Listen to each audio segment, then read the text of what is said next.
Hello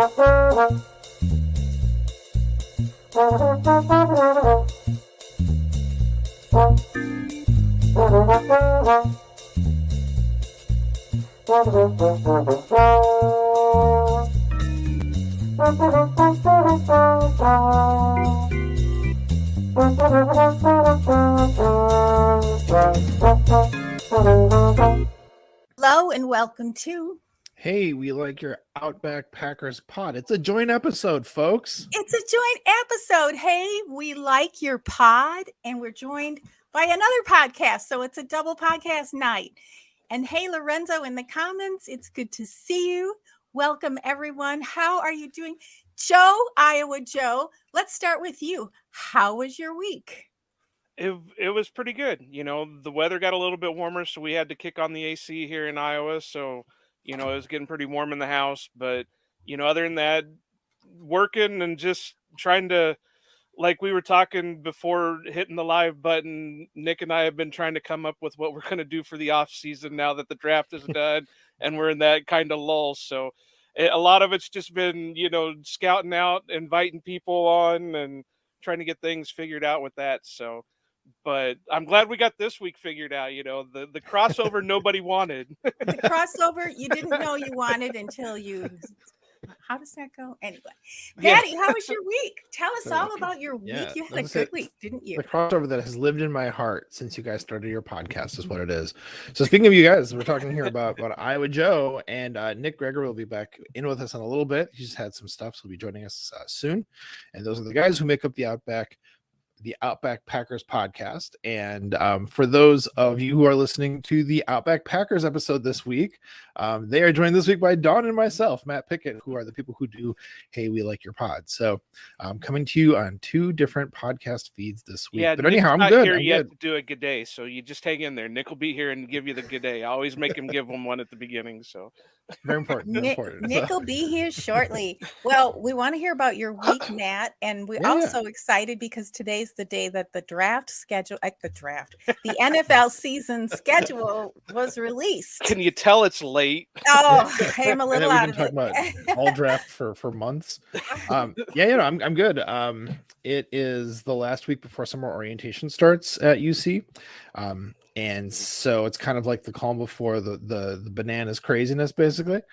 But it's been a good week. People who follow me on Twitter may have seen that I won an award at work this week, which is pretty fun. So nice to have some recognition there, felt good. So I'm having a heck of a week. It's good. How about you, Dawn? I'm having a heck of a week too. In a good way? In a good way. Okay. I'm excited that tomorrow I'm going with a couple of friends to the Safari Park in San Diego. It's this very special place where they save nearly extinct animals, but you get to interact with them, and it's very educational. But they also, in spring every year, they have a butterfly exhibit. Mm. And so they just bring in these really cool butterflies, and you go in. It's a really kind of a process. You have to be all kind of sanitize your hands, and you have to be checked before you go in. And then you go in a special room, and then you go in by the butterflies, and you get 20 minutes with the butterflies, and it's just a small number of people get to go each time. And you just get to do that, and they give you things to hold, so they come to you, but usually they're on your head and everything, on your hats and stuff. And then you have to go through like a triple inspection when you leave to make sure none of the butterflies leave with you. But then you go into a really cool exotic bird aviary kind of cool place with just amazing birds that you never see anywhere else. And so, and it's the last week. So we're just getting there on time, just in time before the show is over. Because a lot of times it's like, oh yeah, I want to go see the butterfly, and then it's like, oh, it's June and they're gone, and what happened to the butterflies? Not this time, Dawn. You're gonna get the butterflies while the getting is good. Just don't walk out with them. Don't walk out with them. No, I'm not going to steal will tackle any butterflies. It will stop you dead in your tracks. Because they do a thing like that in Cincinnati too, at one of the local Cincinnati Parks conservatories, and it's the same kind of deal. It's like you have to go through chambers to get there, and there's like so many people, and they inspect you afterwards. So it's the same exact thing, Dawn. And they are serious about that. But for anybody out there who has access to this kind of an experience to like be in a room with butterflies, I cannot recommend it highly enough. It is friggin' magical. It's amazing. It really is. The first time I went was like decades and decades ago. I felt like I was having an out of body. I mean, I couldn't feel my feet when I walked out of the butterfly exhibit. And I'm not really a butterfly person because they're technically bugs and I don't like bugs. Beautiful find. And so I was really worried, like, am I going to swat at them and stuff because they were everywhere. They're gonna kick Don out for killing the I butterflies. know, take Mhm. out them. Yep. It's gonna happen. Yep. But I didn't swat them, and I was very Local calm. lady gets jailed for killing precious butterflies. Yeah, that could happen in California. You don't want to hurt an animal here. So, but I've been a few times over the years, and I never swatted one. I got a little startled.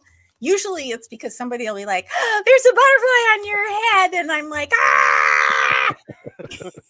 I don't want things that walk on my head, but I just wear a hat, you know. There you go. Yeah. Yeah, wear a hat anyway because you're out there and it's sunny and that kind of thing. It's out in the San Pasqual Valley. It's so beautiful. There are actually a lot of there's just an incredible global kind of biodiversity program here because so many different things grow, and it's a very unique area, especially the valley. But they're trying to also maintain a area for the longhorned sheep that live up on the rocks. Okay. And it used to be back in the day, and I've seen them many times in California out in nature, but back in the day you would see them, but now you never see them because they really are disappearing before our eyes, a lot of these animals. So Well, and to jump on that, I was just talking about, and this is weird to go off on these tangents. I'm not used to it. This is what our but- show's like. Yeah, I know. it's my But life. I was just telling my mom that I was reading an article that black bear are coming back into Iowa. They haven't been prominent here in like 100 years, and now they're starting to see more and more of them come back in. And it's like, okay, well, these animals are running everywhere, not knowing where to go. So I Right. guess they're going wherever they can. I just heard today in Idaho, if you're listening, not happy about this, they're going to start killing off the wolves. And Oh, a yeah. lot of I don't like it's that. for trophy hunting. Yeah. I mean, come on. I don't get it. I don't get that at all. I follow a wolf page, and every day they have a different wolf on, and they're howling and talking, and you see the babies, and it's like, what would possess somebody to want to shoot an animal like that? I don't. We get the same stuff out here with coyote hunters and raccoon trappers and stuff Yeah, like that. ugh. So, Yeah. I mean, I can understand protecting your property from an animal that's trying to attack you, especially out here with all the farms and that. But to actively hunt them, because a coyote's basically just a dog. And Right. if you've ever seen the Mhm. puppies, they're just adorable as They're adorable so can be. Yep. So, but yeah, it's crazy what people do, and they'll put laws in place where you can't hunt Sasquatch, but you can go out and hunt wolves all day long. Yeah, in Idaho anyway. Yeah. Yeah, my sister just sent a picture of a puppy coyote yesterday that was in her area. Yeah, but this is trophy hunting, so it's Yeah. not. Well, these guys do it for the pelts. The raccoon trappers and the stuff like that'll just do it for the skins, Ugh. but it's not my type of thing. If I'm going to hunt, it's going to be for food, not for the sport of it. Yeah, But I guess whatever, until somebody says no, they're going to do whatever they want to do. yeah. Anyway, I so know we're bringing it down now. I know, Yeah, right. so the safari park it's part of the San Diego Zoo, which is also known for its global initiatives and work helping preserve animals that are dying off, species that are dying off. So So that's where you were from then, by San Diego? I'm in yes, I'm originally from Wisconsin, but I've been Okay. out here more than half my life. I don't get to mix around with you guys too much, so this is a learning experience for me just Oh, as well as it's going to be for you guys. So I'm learning. But no, my mom had an uncle that lived out in San Diego for years, and his son still lives out there. So it's oh, cool. um, So, okay, so you're from Iowa, I'm yes, guessing, ma'am. because your name is Iowa Joe. You know, I always get that. It's a funny story why I get called Iowa Joe, and it's because I go up to the Packer training camps. Well, other than the last few years because of COVID and stuff like that, but I always went up to the Packer training camps. My mom started me out when I was a wee little lad, and then it kind of spanned from there. And I skipped a few years because, you know, being a broke college student and stuff like that, you know, who had the money to go up to Green Bay. Right. But anyway, when I started going back up, I always, you know, Iowa and Wisconsin, the universities always have like a rivalry because of Big Ten, whatever. So I always kind of rub it in the spot. I always wear like an Iowa Hawkeye hat or an Iowa Hawkeye shirt or something.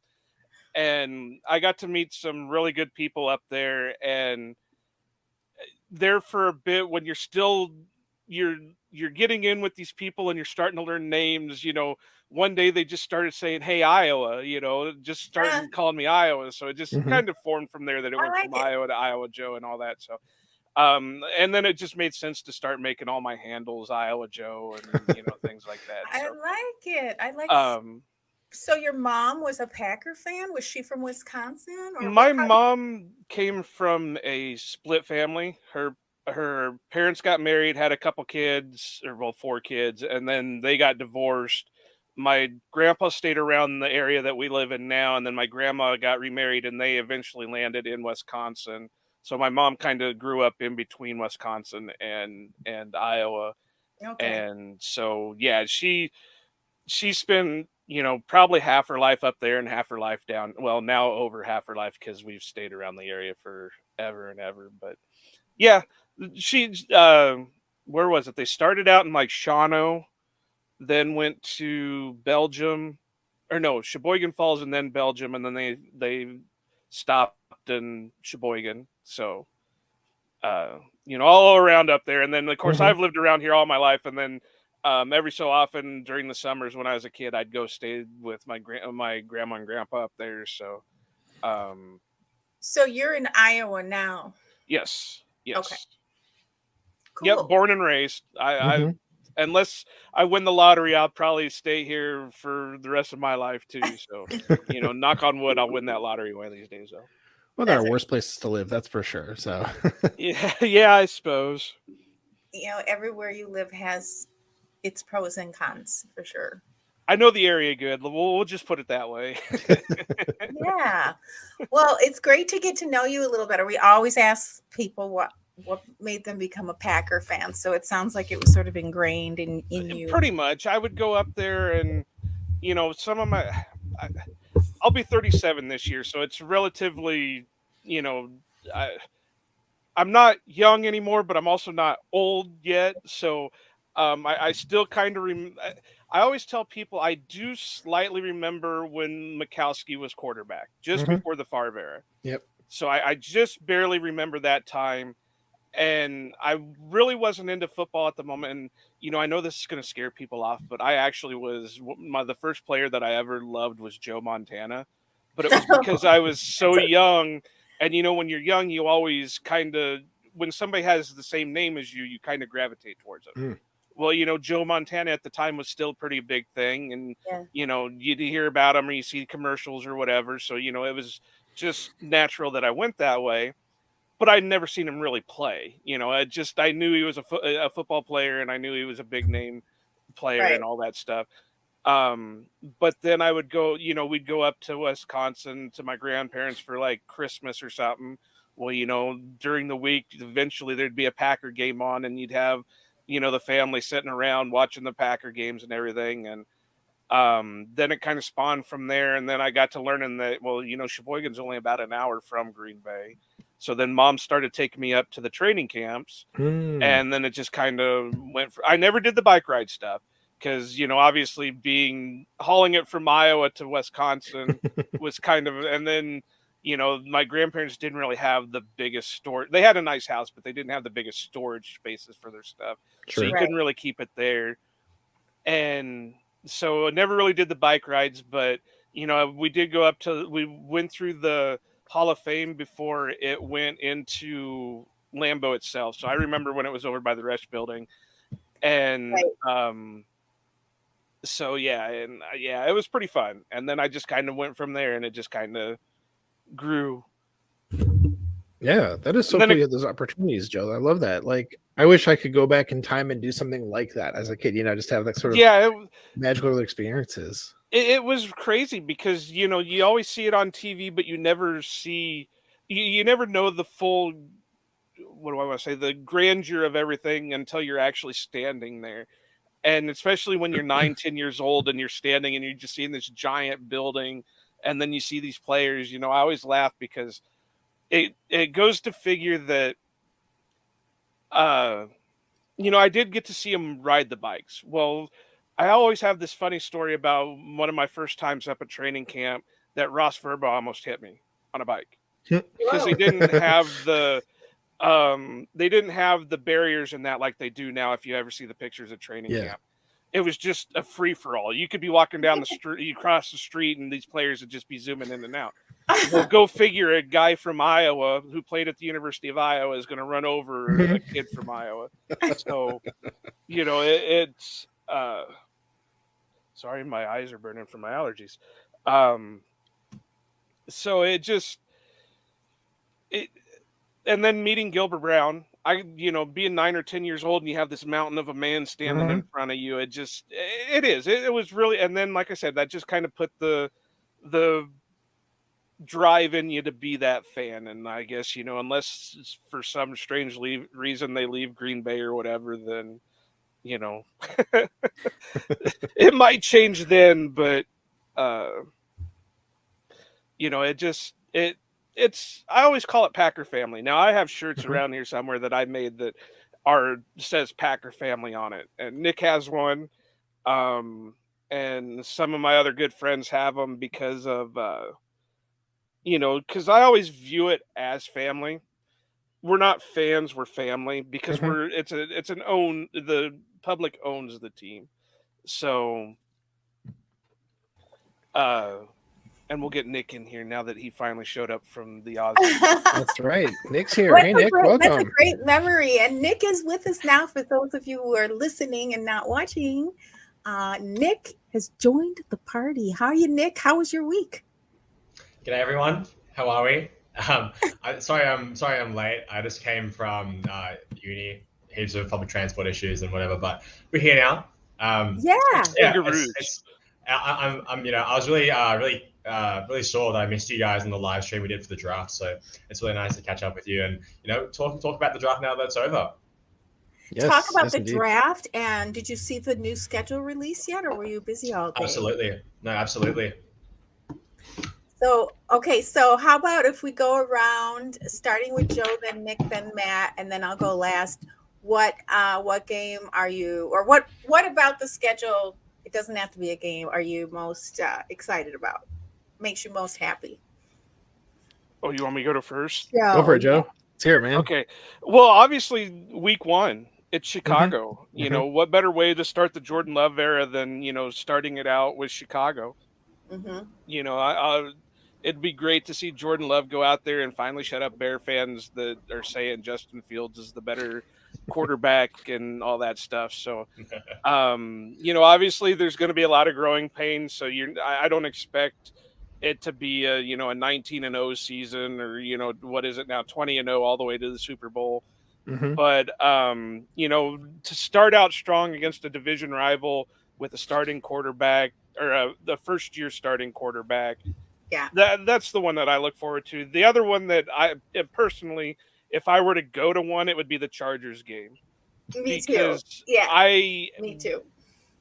What was it? 2015 was the last time they were in Green Bay, and that was the second game I had ever been to. Oh, wow. Or third game I'd ever been to. So this would be just kind of like an anniversary thing going up to the Chargers game again. I think that one's like November 19th or something like that. And that's gonna be a almost little cold. exactly the day. I think the game that I went to in 2015 was October 29th or something like that. So it's Mhm. relatively within that time. What about the schedule makes you happy, Nick? I just think there's a lot of opportunities here for Jordan Love to kind of cement himself, and also not like too difficult. You know, it's not like too hard of a schedule, at least on first glance. For me, I'm really excited for us to get the Chiefs again at home this time. It's a really good opportunity for Jordan. I don't expect us to win at this point, but if Jordan can kind of get some redemption, and because of course for him it's going to be a big deal, and Sure. it absolutely should be. And I think that's going to be a really exciting game, because I think the Packers, even when they haven't been as good, we talked about this quite a bit on the pod. It's like they play down to the bad teams, but they also play up to good teams. So I think it'll still be tight. So I'm really excited for the Chiefs game. That's a good one, Maddie. Yeah, I like both those answers. Joe, I want to comment on yours because I feel like having week one, giving Jordan the chance to go down, start the tone for like the new era of the rivalry, put down a down payment, on the ownership of the Bears. I'm very excited for that one. I was glad they put that right up in the front of the schedule. I kind of wish we were at Lambeau instead, but like whatever. Right. Yeah. Here, there, anywhere, we're gonna beat you. We're gonna beat you, Bears. So excited about that, and I want to mention too that I'm really glad that the Chiefs game is like so late in the schedule. It's like probably like week 13. It looks like, because that way the team has a chance to grow and settle in and develop a bit. And I really kind of view this year not as a a rebuild or a reset or a whatever else that we've been hearing all week on Twitter, but rather it just feels like a growing year for me. So the schedule I think is so perfect for that, because it's not as hard a schedule as say like the Jets have, which I think is hilarious, and it's gonna give them that chance to like get in there and start to develop and start to gel as a team. And I think we'll see a lot of growing pains, and I think we'll see a lot of like hiccups and like moments like that. But that said, kind of going a little off book here, the game I'm most excited about just initially is actually the preseason. The Packers are going to come and play the Bengals in the preseason. So there's like a bonus Bengals game, because they only come down here once every 8 years. Yeah. Oh, So wow, yeah. special bonus. Oh, maybe you can go to that one. Oh, yeah. Yeah. Definitely going to be there. It's can 6 walk miles from to my that. house. Oh, that's And- fantastic. Trying to talk some people into coming too. I think I may have a couple folks already who have said they'd be here for it. So going to build up a little party of people. I'm excited about that. So, but I'm definitely going to get up to Lambeau for a game that Dawn and I were talking about, trying to coordinate that. So I'm excited to get that squared away. Finally meet Dawn in person. And actually, I was talking to my dad. So my dad lives in Wisconsin, and he told me the other night we were talking that turns out my cousin has a hookup and can probably get some tickets for us. So TBD on that, but that was an exciting development. So that's cool. Lots to look forward to there. That all of that said, I'm going really long-winded here, I realize, but if there's one single game I'm the most excited about, if I had to stop and pick one, all of them. No, it's week one. It's definitely week one, and then of course playing them again at the back end of the season is going to be kind of culminating. It's like the last weekend we played them first and last. Actually, that's interesting. Yeah, That's cool. and to do the rivalry games back to back to finish out the season is pretty interesting. Vikings straight into the Bears, so that's right. Yeah. Well, I was excited. Well, first of all, the Chargers release video, and they're comparing every team to a Pop-Tart. That was fantastic. I am very proud of what the Packers did. It's progress. It was exciting. We have to encourage them. That's right. It wasn't. The Chargers Baby are my steps. favorite social media to follow. Anyway, They're amazing. We just knock it out. I love that. I'm also really thinking that this year it might be good to have that early buy that they gave us. I'd rather have a more middle range one, but I think since Jordan is new and there's going to be some maybe hiccups and things, that bye week early might be really a blessing.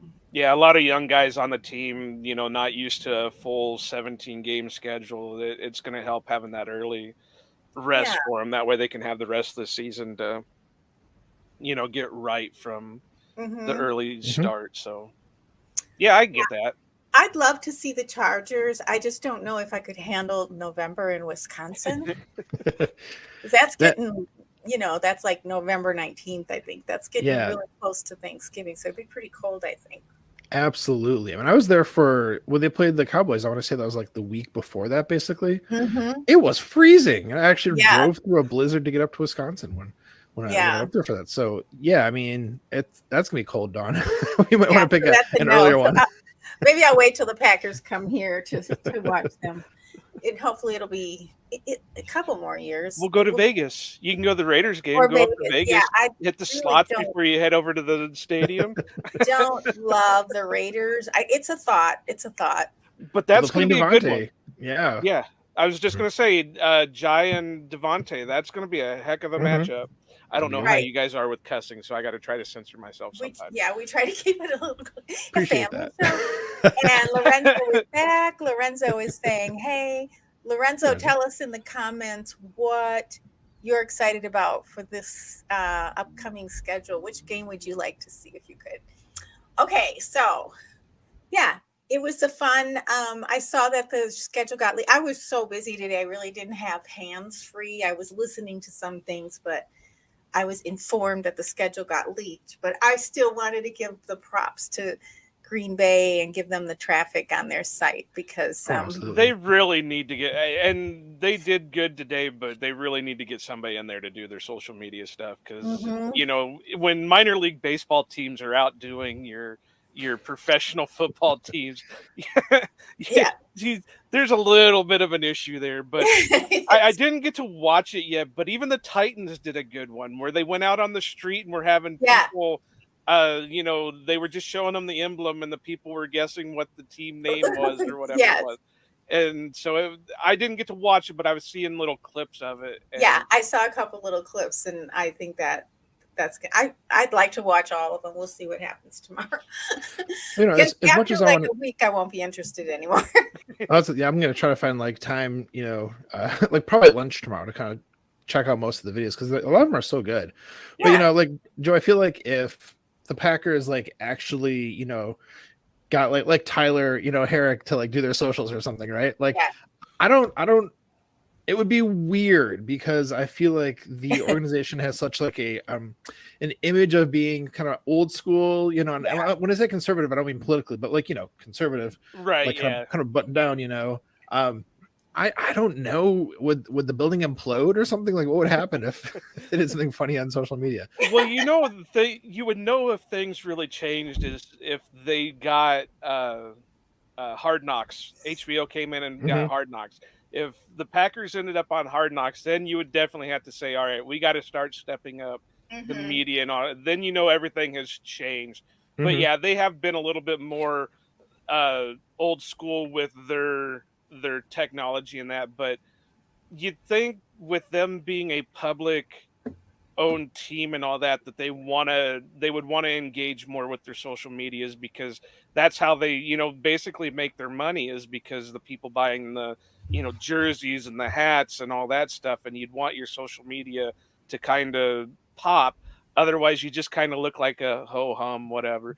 I know you'd rather see the play on the field and let the play on the field talk for you, but it helps when I had to give Aaron Rodgers props on it when he would walk in after beating Minnesota, and he's drinking grape crush. Great crush, yeah. So, if the social medias would start doing stuff like that, I think it would help out a little bit more. And I think it might calm some groups of fans down a little bit too, because they could laugh instead of trying to pick apart every small little thing. True. Right. Well, that's thinking about what you're saying here, Joe. Social media as a driver for engagement is obviously like kind of the point ultimately, like for a corporation. But maybe the reason why they're not as invested in that and haven't put the resources and the time into developing like more of a presence, like the Chargers clearly have, is because it's actually saw the metrics on this today because people were talking about it on Twitter. The Packers are like one of the four most popular teams by like any metric. So it's like they know they have like one of the biggest, most devoted fan bases. So they're like, we're gonna make money because people are gonna want to buy our stuff and Yeah. watch our games. Like we don't need to drive that engagement. Whereas a team like the Chargers or like say like the Rams, which don't have as established fan bases, maybe they need to put that work into that, and of course, also, I mean, the Chargers especially have like developed reputation for being good at that game, so they got to keep doing it. But Yeah. well, and to that's part of it. kinda That's part of it. and well, then to kind of counter that, you also got to realize that a lot of the younger generations are stuck to their cell True. phones and their True. social Right. medias, and if you want to keep the fan base to growing, from young to old instead of your fans, aging out, you got to kind of step into the time. Now, I'm not saying they need to go out and have Mark Murphy doing TikTok dances. No, And, please no. That'd be great. I wish they would. but at least have somebody, not all the time, but somebody sitting back there with the Twitter who just got out of the game and is 2 sheets to the wind, and ha ha ha, we just beat the heck out of you guys. And, Mhm. Well, yeah, I was gonna ask you guys. Do you feel like, obviously not directly, but I can't say because I've never been to America, let alone a game. Do you feel like this kind of ties into the whole why Lambeau home field advantage just kind of like died a little bit in recent years? Mm. People always talk about. I always see it on Twitter. People are like, no one's really standing up as much as they used to. No one's as loud as they used to be. Partially because the fan base is getting older, and there's the people who just want to kind of see the games, not people who want to be as involved or like get drunk or whatever. Do you feel like that's something that's actually like connected? I don't think think so. I don't know that it's connected to. I'm just going to jump right in. Sorry, I don't know that it's connected to whether there's a home field advantage, because that's more play. But I will say, what I wanted to say is that that there's this thing in corporate accounting that's called goodwill. You can actually put a value on it in the books, right, for the value of your company. Sure. We don't have to sell it. We're not going to sell our company, so it's a little different. right. And so in a way, I think sometimes, and I think that social media has become a part of that, building goodwill among your fan base, especially in the NFL. So it may be that the Packers don't feel like they have to do that, but I don't want to say it that way because that kind of sounds negative. But in a way, it does require a person or personnel actually sitting there and doing this job, graphic design and somebody with marketing background, and that's not cheap if you want somebody good. Well, they've got St. Norbert's there. They just hire a couple of college interns, and they can do that on the cheap. And I have to go back to one of the training camps that I went to in, I want to say it was 2013. And it seemed like they were engaging a little bit on social media, because that's right around the time that all these social medias were really starting to get the boon, the Twitters, the Instagrams, and stuff like that. And when the players would ride up, they would hand the player like this video camera that was in a thing that looked like a hand, where they would high five and stuff like that. And these players were just walking around with the camera and playing for the crowd. Mhm. Even if it's just something like that on Right. the social medias, then I would think that would be great. But it seems like the only thing that they release on their Twitter page is just we play next week. Yeah, it's limited. Yeah, there's not really any pop there. I mean, like I said, I'm also a Braves fan on top of a Packers fan. And I was just scrolling through one of their minor league teams, and I was just literally laughing out loud because of the stuff that their social media, and it's like, these guys aren't making hardly anything in the minor leagues. Right. And you guys are a $1 billion team. You can't hire Jim Bob from down the street to do your socials, but maybe just somebody young.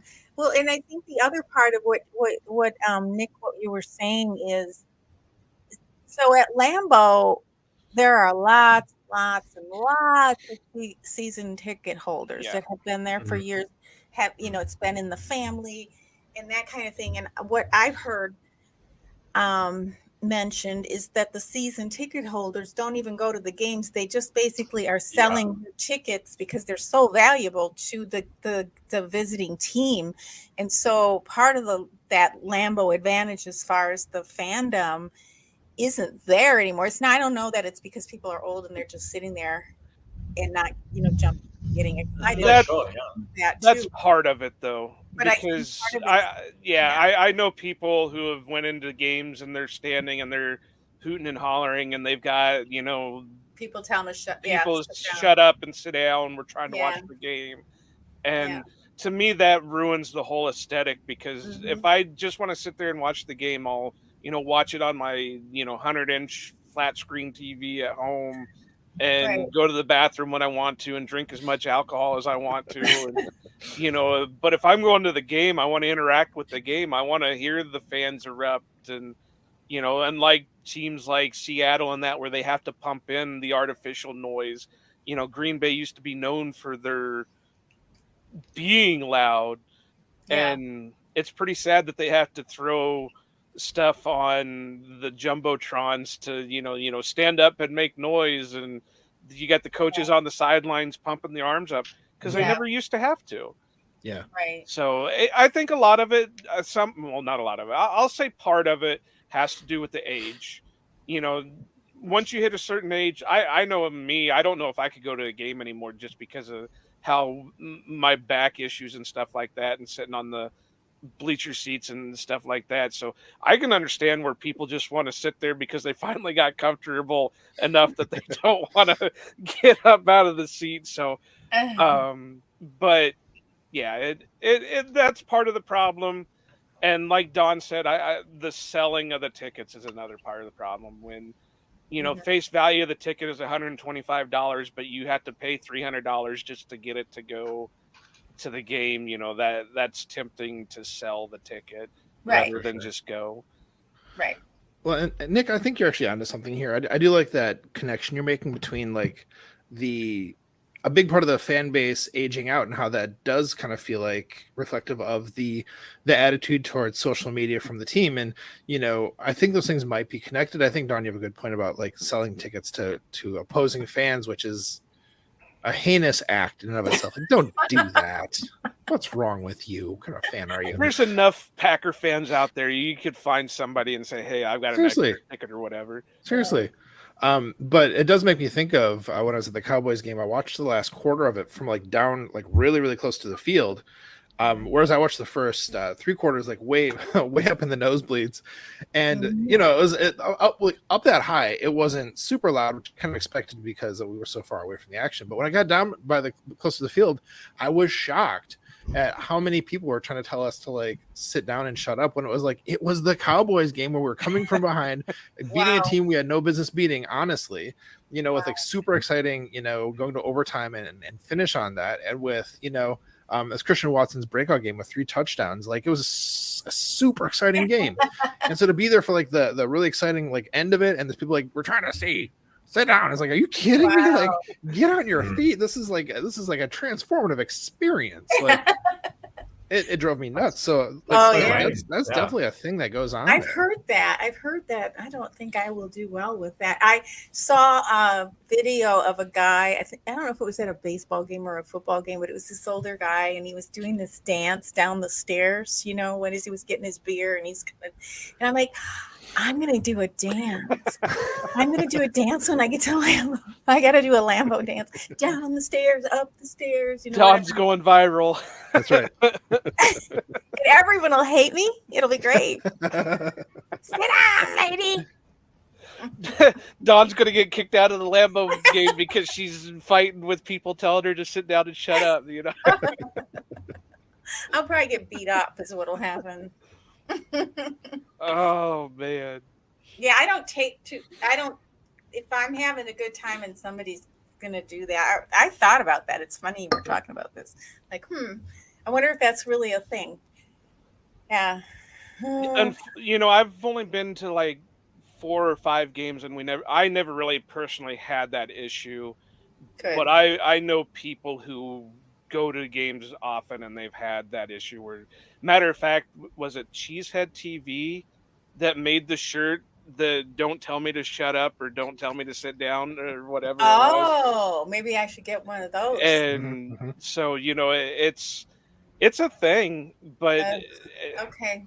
hopefully when you go up, you get into a section that you'll have some fun in. When I went up, my second game was 2014 against the Falcons, where Julio basically carried the Falcons on his back, and they almost came back and won that game. I was with a good group. Everybody around us were making noise. Matter of fact, it was funny because the guy sitting next to me was a Detroit Lions fan. And he was wearing a Detroit Lions hat, and I was like, "Dude, did you get lost somewhere?" And they didn't. But he'd never been to an NFL game, and his friend had a couple of tickets, so him and his friend came, and it was really fun. It was cold as can be, and it had just snowed, and so we were all sopping wet because it was that wet snow. Mhm. And I'm trying to remember what they said the final temperature with the wind chill was. It was like -20 or -19 or something like that with the wind chill. Oh, I would And die. so we're all just cold. We're all on our feet just trying to stay warm, Right, bumping right, into right. each other Sure. and stuff like that. So if you can get into a group like that, you're gonna have tons of fun. Not everybody's an old fud dud up there. Yeah. Well, I'm telling you, I'm really trying to behave myself on here. You can you're ask doing Nick. so Yeah, no, well. Doing so I've been well. dropping some bombs by now. We were You're wet doing- as can be. Very nice. We appreciate that. This is a family show after all. Okay, guys. Well, it's getting to that time of the evening where we talk about our superlatives from the week. Unless anyone has any more comments about the schedule dropping. Well, I just want to ask Nick, because we had a chance to hear about how Joe became a I was Packers just fan. going to say, Nick Oh, probably yeah, should tell yeah. how it's been affected. Now hear Nick's story.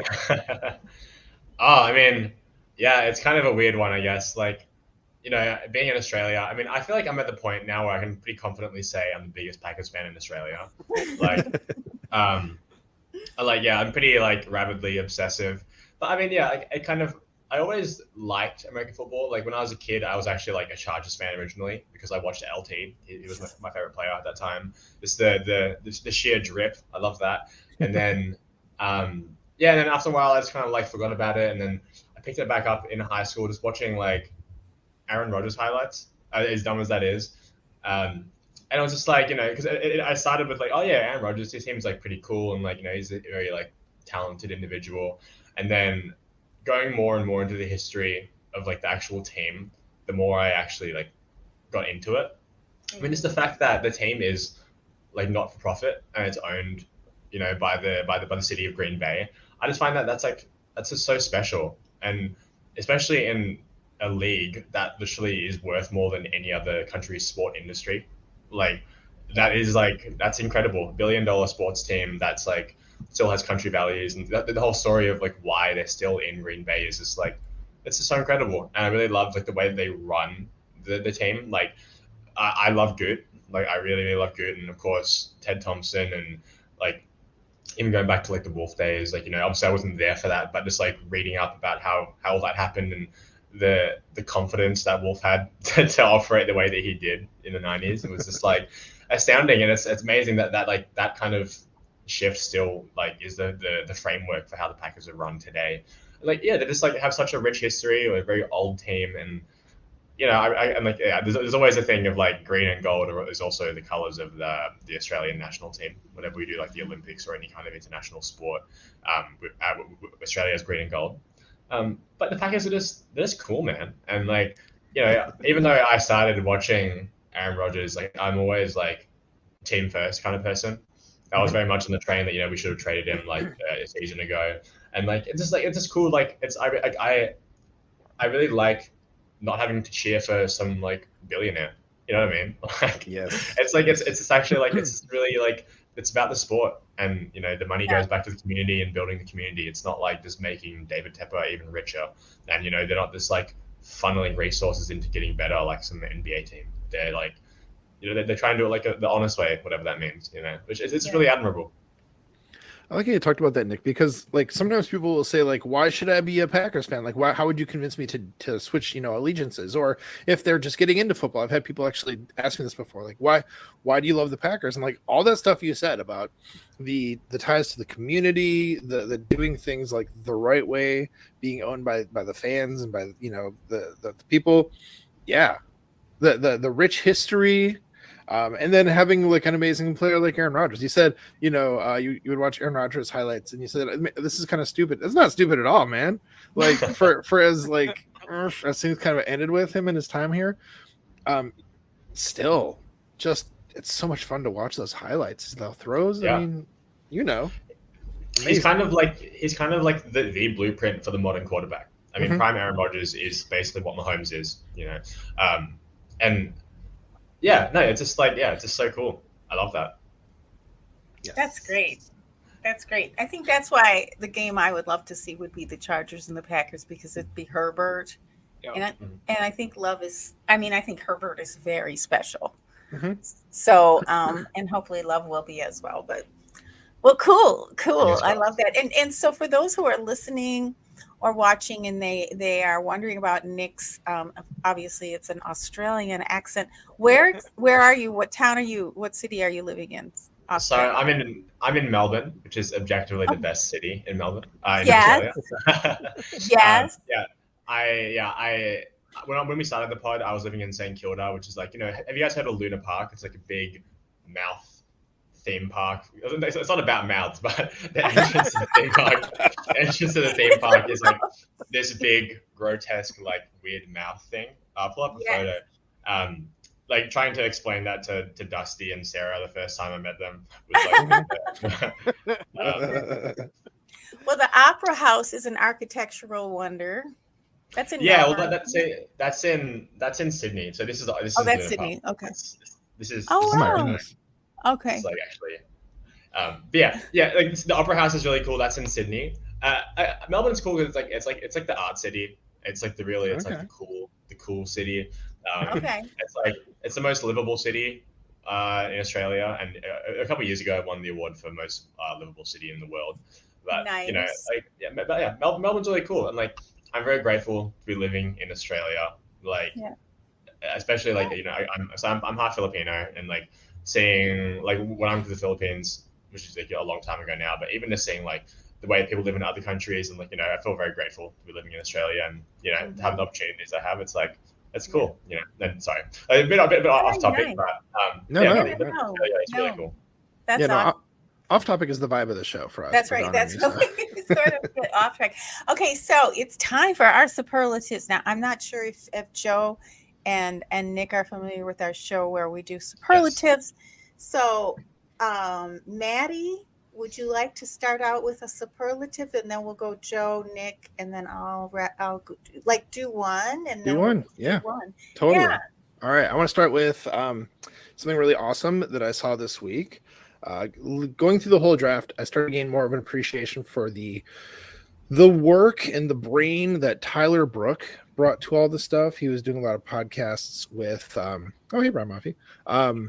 He was doing a lot of podcasts with Justice Mosqueda, who I already like had a good sense of like how awesome he was. So got to know Tyler Brook's work a bit better. And recently he started a YouTube channel doing his own breakdowns of players and stuff like that. And then he had our friend Dusty Evely as a guest this week.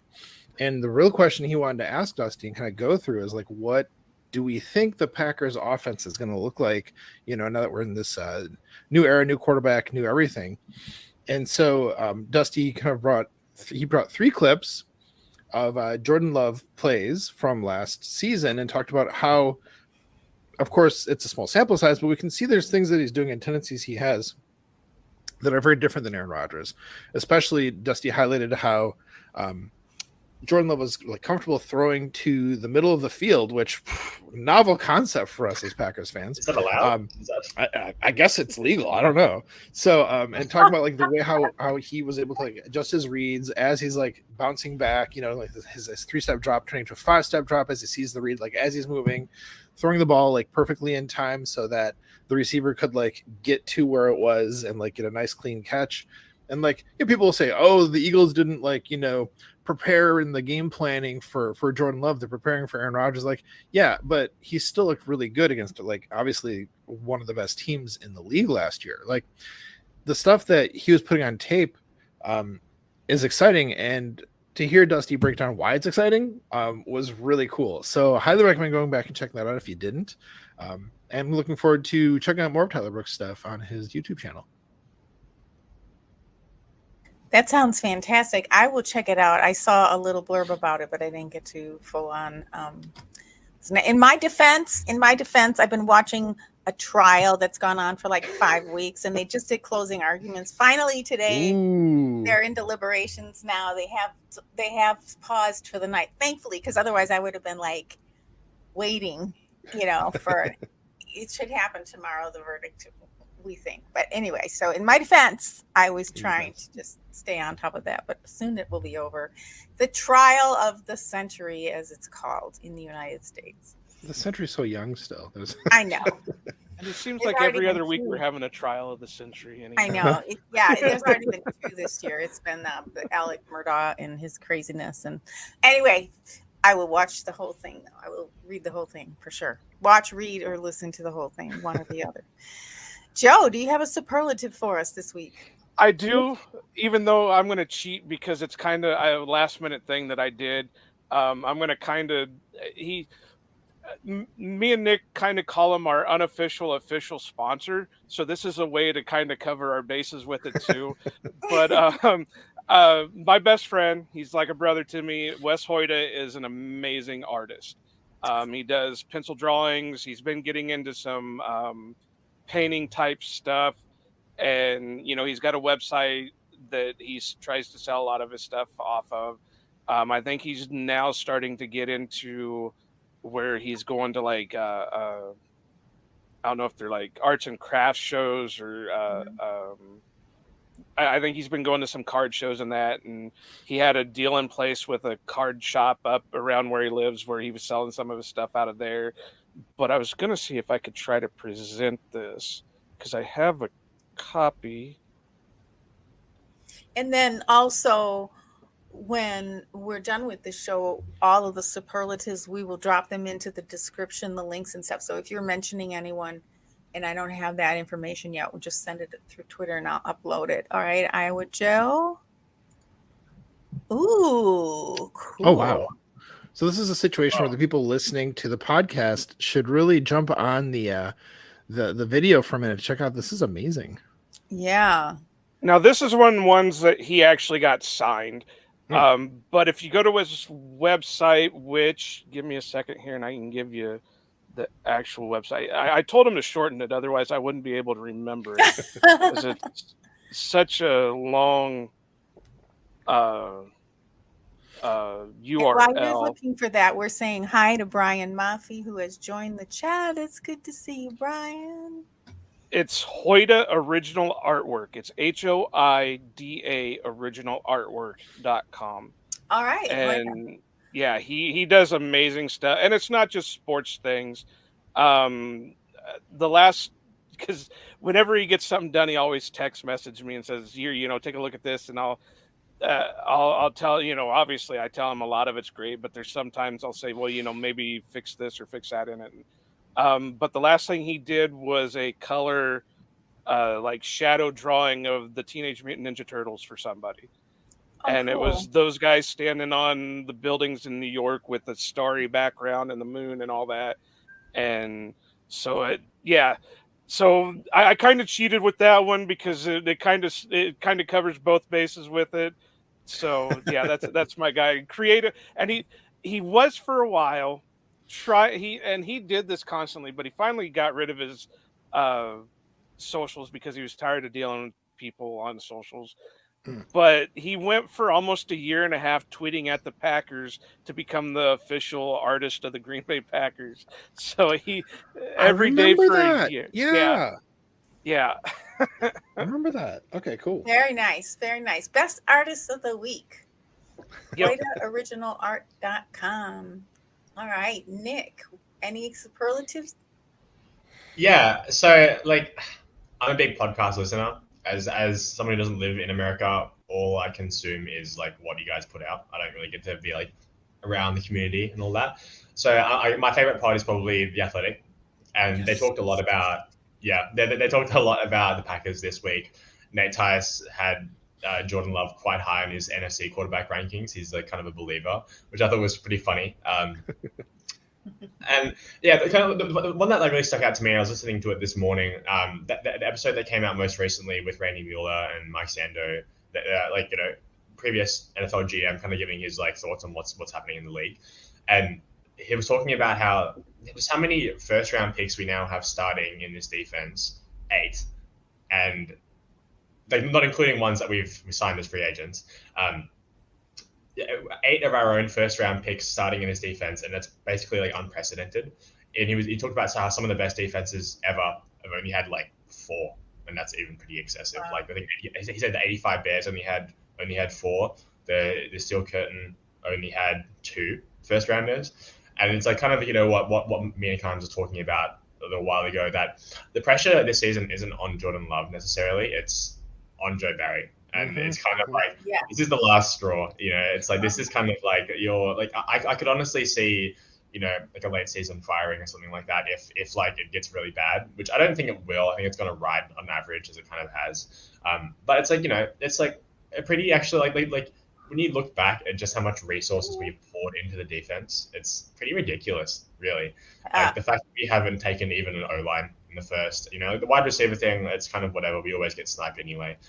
But like, there's like the fact that we have so many, like even in rounds where we've had even in years where we've had multiple first round picks, they've all gone towards the defense, trading up, trading down to defense. Yeah, the only offensive selection we've had in the past 10 years now, 11, 12 years has been Jordan Love, which is just like, it's crazy. And I think it's really interesting, like because I think, when people complain about how bad the defense has been and say, we should stop wasting first round picks, that's kind of like a pretty silly mentality. But at the same time, it's kind of like, when does it end as well? I get, you see, like, there's a point where you kind of like have to look towards the coaching staff. And, I imagine that Matt LaFleur is going to be taking more control of the defense even this year, which is good. I think he's a guy that's kind of a little bit tentative sometimes of like asserting himself as the leader of the clubhouse. And even for Matt LaFleur, this is a very important year. And Randy Mueller also talked about how the face of the franchise is Matt LaFleur now. There's not really one player who's like the guy that's like everyone's like looking to carry the team. It's really Matt LaFleur, and it's just theoretically a chance for him to show his offense. If that all the stuff with Rodgers is true, that he has been changing the offense. And so it's just a really interesting shift in framework for a team that has been led by Aaron Rodgers for so long, and kind of a true shift in philosophy. We talked about it last year, but still they really wanted to be that offensive team, and by EPA and a lot of advanced metrics, they finished ahead in offense. And it just be like quite fascinating just to see how it unravels, and the whether or not the Packers roster building strategy actually pays off. Yeah, absolutely. Yeah, I love that you're talking about that podcast, the Football GM podcast from the Athletic podcast feed. That one is so good every week. And like, I gotta say, when I first started listening to it, when they started it, I was like, these guys are kind of folksy, like what's their deal? But like, they really grow on you. And Joe Mueller is for as like kind of like aw shucks as he comes across, he's really sharp and just a lot of fun to listen to him and Mike Sando's like chemistry and stuff like that. So I saw that one come across my podcast feed, and I'm glad you endorsed it because I haven't gotten a chance to get to it yet. Now I'm excited to hear that one. So awesome. Yeah, I heard someone else talking about the defense. I can't remember what the conversation was or who I was listening to yesterday about, our expectations, rightfully so, for the defense last year, and then how this year it's even going to be more so, and how much of it might have been coaching, but maybe some of it was just kind of fluky stuff. So we'll find out this year if it was just flukes, right? And I agree. And maybe that's why Joe Barry is still there, right? Because maybe it really wasn't all on the coaching or players, or it was just some weird things that didn't come together and some flukes and things like that. So let's hope so, especially with that number of first round. That's crazy. That's Yeah. crazy. Yeah. Yeah. Like when you step back, you're like, oh wow, like that's like you look at all the drafts, like, oh man, Yeah. like even Kenny Clark was 7 years ago, right? So like, it was 2016, is that right? Like like quite 7, yeah. Something like that. yeah. Yeah. No, it's nuts. And like, Right. actually, I want to say something about Wendell Ferreira also shares a lot of really good like advanced information, and he shared one either today or yesterday that was showing like Packers defense EPA, where, like, you know, comparing rushing and passing defense EPA, and teams that got the most defensive production off of turnovers, and the Packers were the 4th highest in the league off of turnovers. So, yeah, you know, fingers crossed, but the statistics are like really not on Joe Barry's side. Yeah, and there's a lot of pressure on LaFleur, Barry, certainly Jordan Love, right? Well, definitely LaFleur, because now we'll actually be able to see his offense being played the way it should. I hope so. And, you know, if I think this year's going to be a buffer year, you know, because I don't think I'm not going to say they're going to be a dumpster fire by no means. You know, I'm not going to sit here and say, oh, we're going to go 1-16 and Right. stuff like that. But I don't see it being, you know, Super Bowl or bust this year. I think this year's going to be the year that they're going to take to see what they have. And then next year will be the year to produce. So while this year the seat isn't on fire, it's definitely getting warm for Gutekunst and LaFleur, definitely Barry. So, but it'll be 2024 is when that seat will be super hot. Right. Yeah, I think I'm gonna be honest something there, Joe.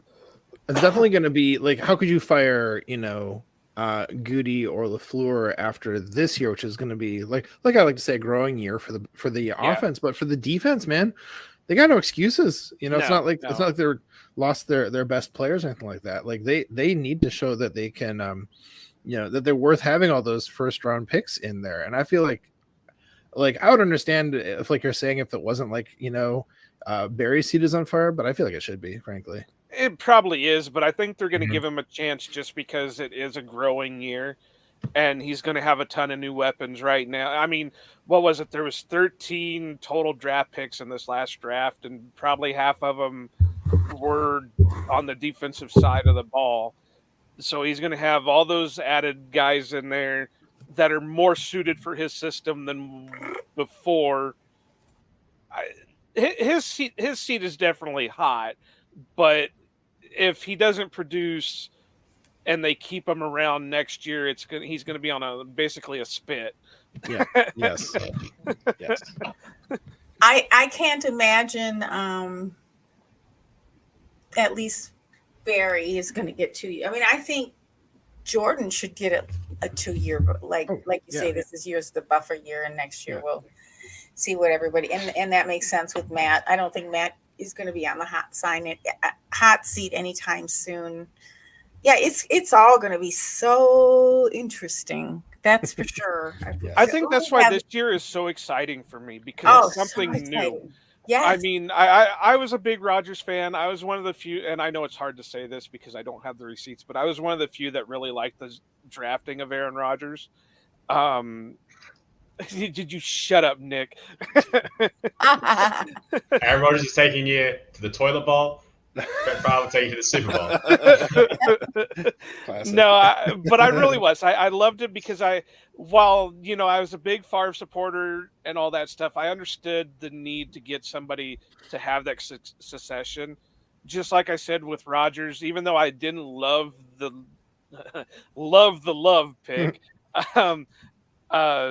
I understood it in a way because you still have to set up that succession with your quarterbacks. You can't be like a Bears team or, you know, a Chargers team or something where you just got to hope a guy's going to get you where you need to go straight out of college. And I mean, look how other teams have dealt with the Bears. Haven't. I mean, we'll see what happens with Justin Fields, but they haven't had a competent quarterback in however many years. What was this? I can't remember who posted this, but they posted the last 4,000 yard quarterback for each team, and the Bears haven't had any in their whole. They're the only team who hasn't too. It was hilarious. So, and then you Really, look at even the Jets. That's so funny. even the Jets had Namath. Namath was their last one. But and then you look at the Jets. You know, they drafted Zach Wilson to be that guy. They've drafted, you know, I'm going to date myself with this one, but Chad Pennington, and you know, guys like that to come in and be the starter of their teams, and they just don't work out. Where they have to be forced to trade for a Favre or a Rodgers or something like that. Yeah. So Yeah. I understand the succession point of it.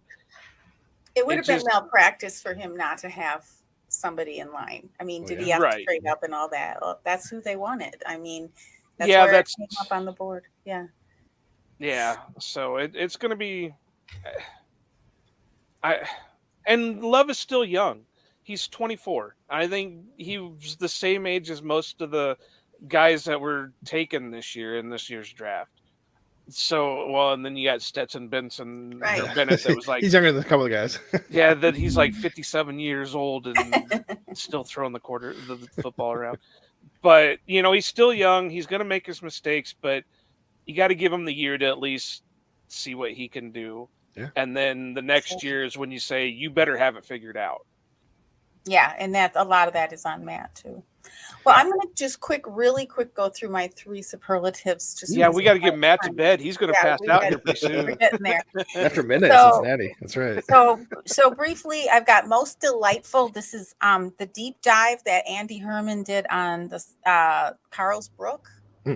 Carlsbrook. Carl- It's Carlsbrook. absolutely, if you want to get excited about the season, just his energy in this video is just, in podcast, is just infectious. So that was a really fun one, and I loathe to to continue to use the same content creators for my superlatives the week after Go week, for but I it. couldn't help it. this It's week. hard not to. It was so fun. This scouting report he did for Carl Brooks was just super exciting. So you wanna It's wanna your show. listen you to- make up your own rules for well, it. and we're here to give you try to give you the best content, right? So you can save time and not have to sloth through all the rest of it. So Well, but there you go. But Andy's best breakdowns. Sorry, Yeah. don't say. Andy's breakdowns of the new players have been exceptional. Like I've Yeah. really enjoyed them. That was a good one. Yeah. The one with Don TV and Wicks that he did was also one of my favorite ones. But Yep. I digress. Go ahead. Yes. Best answer goes to Jordan Love. Speak of the devil, Jordan Love, when he was asked if and how he might have learned. I'm sorry. Leadership from Aaron Rodgers. I'm just gonna laugh. Okay, I'm not even gonna finish the rest of what I had to say about that. And then best background for a video, and I'm kind of in the vibe of Room Raider. Do you guys know what Room Raider is? No. It's kind of fun. It's a Twitter account that came up during COVID when everybody started doing Zooms and Skypes and this kind of thing. They look at your room, like your setup. Mhm. Right? When they rate it, And man, they I'm going to get rate an it. F. Yeah, they don't tell you, it's gotten really mainstream, unfortunately. But in the vein of Room Raider, it goes to Weston Hodkowitz, who was just Wes recently a Hod. guest. Yep, he's up on the 5th floor now doing his podcast from the 5th floor of 1265. So that's pretty fun. And I did have one, and I guess I didn't write it down. My cat is meowing at me because it's her playtime, you guys. And it was the best thread. And there were a couple that were just amazing. And one is non-football. I will drop it in the description, but not bore you with it right now. But it's, oh my gosh, she's yelling. Did you hear that? She's like, Yeah. I had to put a blanket on my door so my dog wasn't sitting there scratching Oh. at the well, she, yeah, it's her time. And this is a weird time for us. But also, as we mentioned, the Chargers social media, the Mhm. Pop-Tart The thread. Pop-Tart thing. Yeah. The That's Pop-Tart. awesome. And let's face So it, it's good. so hard to pick because there's so many great content creators out there for There's so many. everything. But you got I- those 3 are my 3 recommendations. So I really Anyone? enjoyed the Panthers one. The Oh, the Bukowski. Yeah, I yeah. knew that Bukowski. did the path. Okay, because somebody said something about cats, and I haven't seen that one. Was that? Oh, I can't. Yeah, the Panthers did like every team as cats, and then for That's the Green Bay, great. they did a cat version of Bukowski. Hilarious. And it's so spot on too. So perfect. Oh, somebody said something about cats, and I was like, "What cats? I got Pop-Tarts," and that's what part I got. And then Katie kept messaging me, our friend of the show, Katie Sunderman, who's actually going to be guest hosting for me in a couple weeks here. She was like, "Did you read this on Twitter? Did you read that? Did you all day?" And I'm like, "I'm up." And so then I jump on as soon as I get a minute to breathe, and then off. So it's kind of was sporadic today. So, any more superlatives from Matt, Joe? Yeah, I got one more. I'll jump Okay. in. with Yeah, I another got one more that I stole from Nick. So Perfect. Awesome. We love stolen superlatives here. So my other one for this week, this is I didn't think of a name for it, I guess, but maybe just for me it'd be best thread. So we're talking about like how the Packers social media, like kind of sedate, kind of conservative in a way.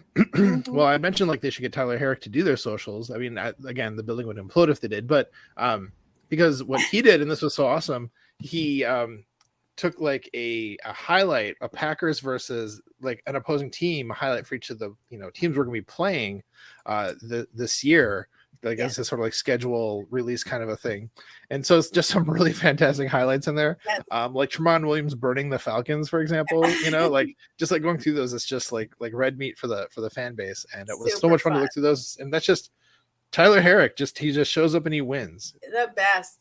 good I one. only saw like the first 2. Same reason. I was just not on very long, but that's a good one, Matt. Mhm. And for Cheesehead TV.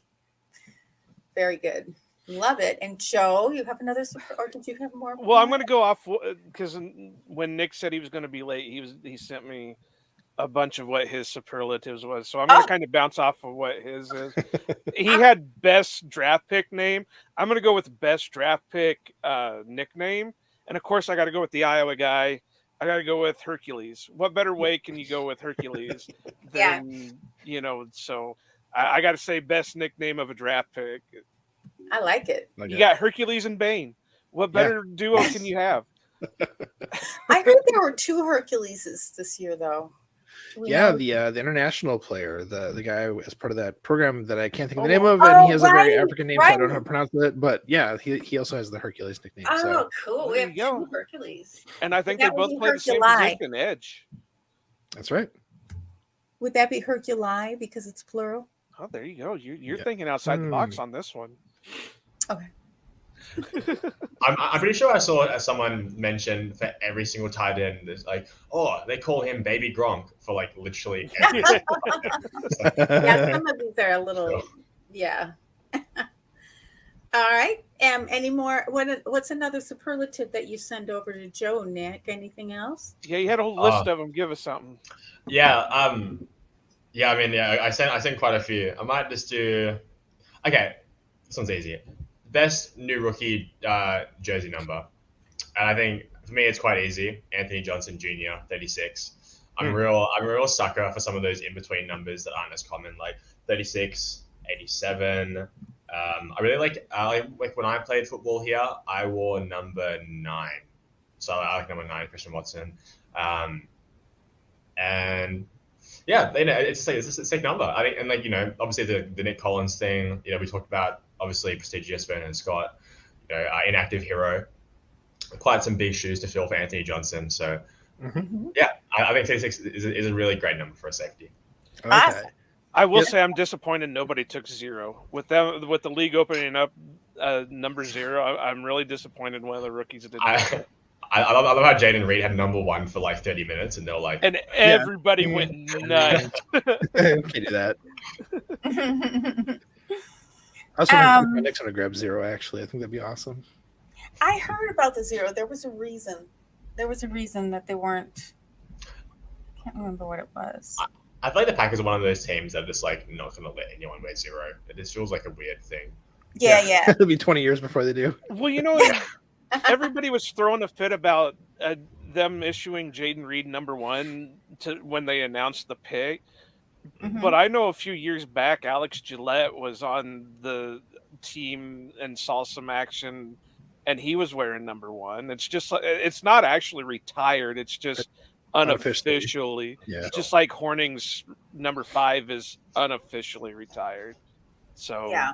But yeah, I figured one of the young kids would take the 0, but I guess they didn't want it. So, but we're running out of numbers. Eventually, we're going to have to go to like 4.56. Yeah, they're going to have to stop retiring jerseys. That's what they're going to That's the have to thing. do. Yeah. Actually, yeah. Like while we're on this, what's everyone's favorite jersey number? Mine is 21. I think that's probably the best number in the world, 21 for a jersey. But like, what's all your guys' favorite jersey numbers? Well, mine is 10. That's my number. 92. I don't know. 21 is good. 21's good, but That's my the number LT. is 10 in general. Yeah. I Yeah. think 92. 18. Oh, there you go. That's a good one. I can't do a good one. And 92 just because that was I've always loved that number. You know, Reggie was the man. Everybody loved Favre, Sure. but Reggie was my guy. He was the first jersey I ever had, and Aw. when the Packers retired it, I retired that one, so it's sitting in a Aw. box somewhere. So I love but- that. yeah, 92. 18's great though. 18's good. Well, mine is just like for a number. I don't really have a person, but it happens to be Jordan Love this year. My sister, Yeah. when she saw him drafted and she saw that he got number 10, she was like, "He's even got your number done." And It's great. then you texted him your number so he could call you. So Oh boy! By the way, Love is in love. okay, the defensive lineman from Nigeria who Has joined a the Packers as part Unique of the name. NFL International Player Pathway Program. there it is. Thanks. Yeah, okay, right. And he Remember doesn't actually count on the 90-man roster, so Right. Right. And then Very, if very he cool. were to be added to the practice squad, he still wouldn't count against As practice. anything. Yeah, Unless he gets on the team, right? yeah, unless he gets on the active roster. But from what I saw, he's got a good build to him, so he's going to be an interesting prospect. Yeah, definitely. I hope he does. I hope he makes it on the roster. That'd be just such a cool story. Yeah. What ends up happening. I love Well, now I know Nick might not, but do you guys remember back in the late 90s when they tried to do the same thing with Japan? And the Packers played a preseason game in Japan. Yes. And they actually had 2 or 3 Japanese players on each team. I can't remember who the Packers played. I wasn't even born at that time. Yeah, that's why I said I know Nick doesn't know this. So do you guys know how to pronounce this player from Nigeria's name? I have a hard time pronouncing my own name sometimes. Odameg Gonna do it. Here you go. You ready? Oh, go ahead. Kenneth. How's that? So far pretty good. Odamegwu. That's all we need. Odamegwu. It's gonna be Kenneth Odamegwu. Odamegwer. I'm So going to you go with don't Matt. Matt, you Odamegwer. nailed So you it. don't You pronounce know, the JR. I'm just gonna find out clip for that. sure. I'm going to clip that, and every time anybody asks me about it, I'm just going to play Matt's. Odamegwu. Well, we try really hard on this show to get the pronunciations down. We Matt care and I. deeply about that. Which, by the way, hey, just a spoiler alert for everybody. I'm gonna be starting a new crusade soon, like I did with Yash Nyman. Most people pronounce his name correctly now, which I'm very happy about. Kingsley and Nagbara, people. Enigbara. Not Enigbara. Nagbara. And I have the clip from Sunday Night Football where he says his own name. I'm gonna be posting Right. that soon. I'm gonna get insufferable about it. I'll be I tagging people hope on so. it. And Nick I also, have to be thought fair, about it's that all JJ as well, year. right? Also, It's yeah. JJ. That's true. Nick and I fought about that all year. I swore I watched the video where he said Enigbari, and I was like, that That's sounds the so thing. weird. So yeah, the very first time that he like said his name in a Packers thing, he was like he rode his bike up to the cameras like he's just drafted, like says his name like, "Hey guys, Yeah. JJ Nagbara." But it sounds like an Enagbari that time. But then when he said it on Sunday Night Football, it was like just a little bit clearer, and it was Enagbara. So I think it's like just kind of like that, like we're in the like area Okay. there between the N and the E. But yeah, Yeah, it's Yeah, but it's just like Tunyon. Everybody kept calling him Tanyan Tanyan. until he Some people finally still do. said, you know, hey, my last name's Yeah. Tunyon. yeah, Yeah. yeah. No, care deeply about this correct pronunciation because sure. people, the most basic way to show respect to somebody is to like say their name correctly because that's Yeah, such a absolutely. basic Right. thing. And you Absolutely. know, people have struggled with my name because of the way it's spelled, and I really don't care if is mispronounced at all. I'm at going to all. take a guess at it. You know, here we're going to DeQuisto. That is That is the one eye. That's American one. way. Sorry. That is correct. It's either DeQuisto or in Wisconsin it's DeQuisto, and then down here where people speak a lot of Spanish, it's DeQuisto. Okay. So I was thinking more along the Italian lines. Right. So. Well, right, Sorry. but the Spanish people, we have a Right. lot of Spanish influence, so Sure. they just have a different. Well, that's how I made my guess. Was I was like, okay, well, it looks Italian, so I'm going to Yep. stick with the Italian side of it.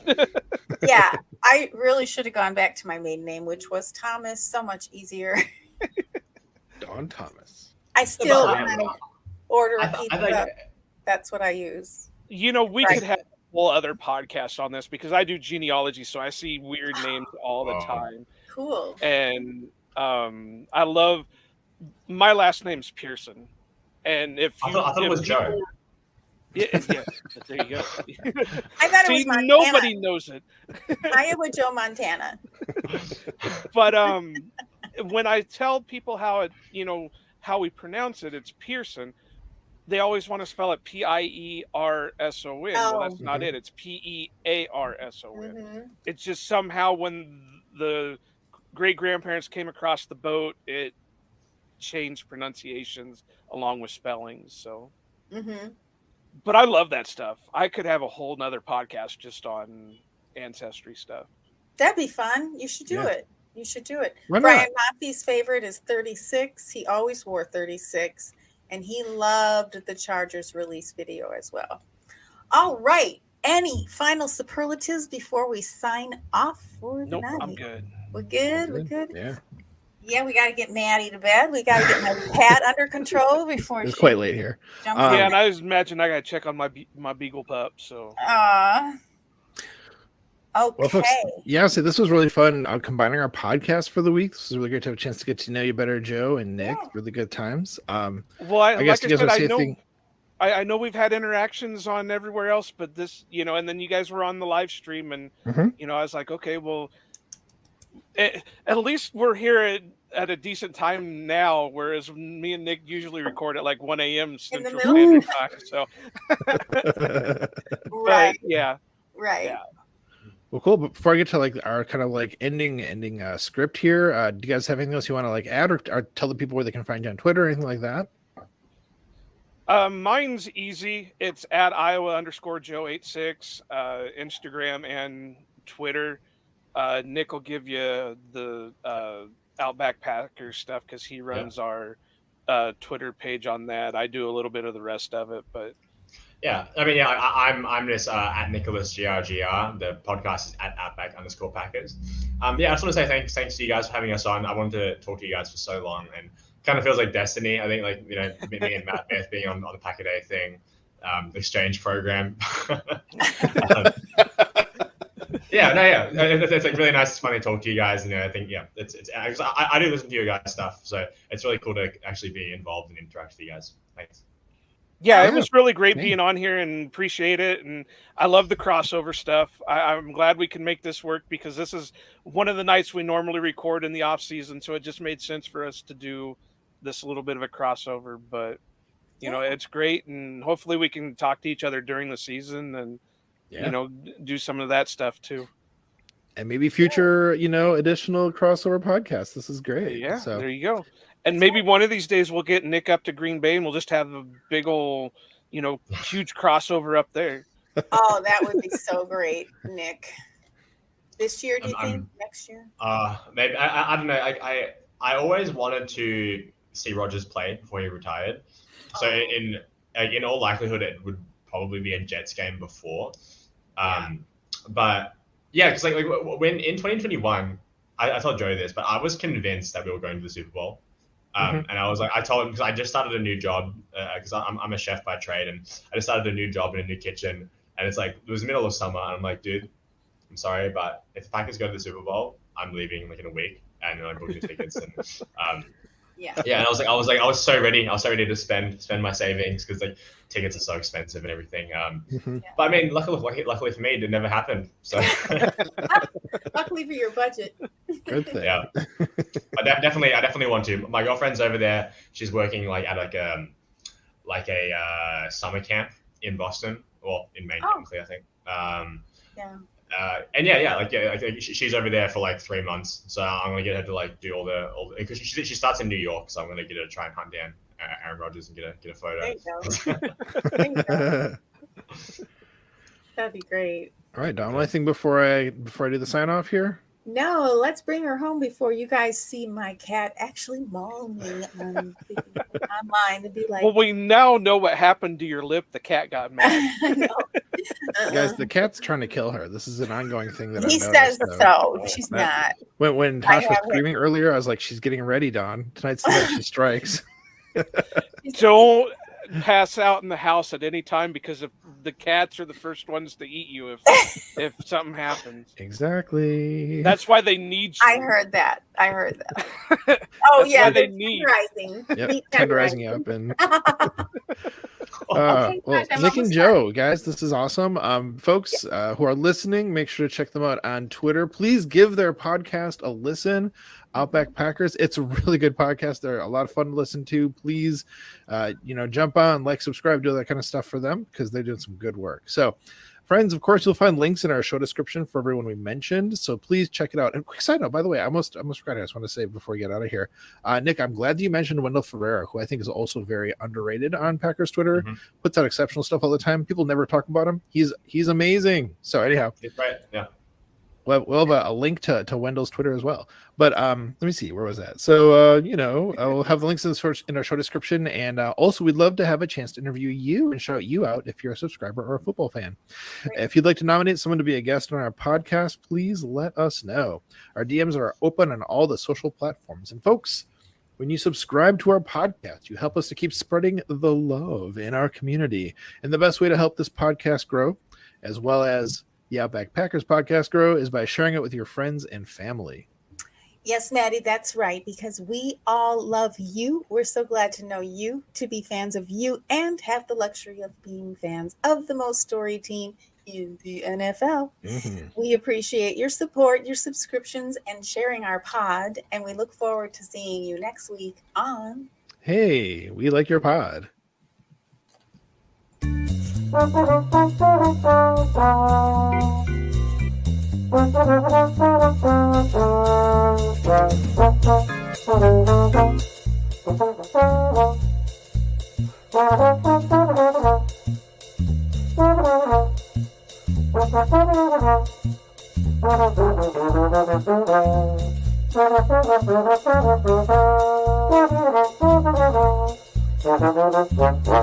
Football in general comes down to discipline and people owning their roles.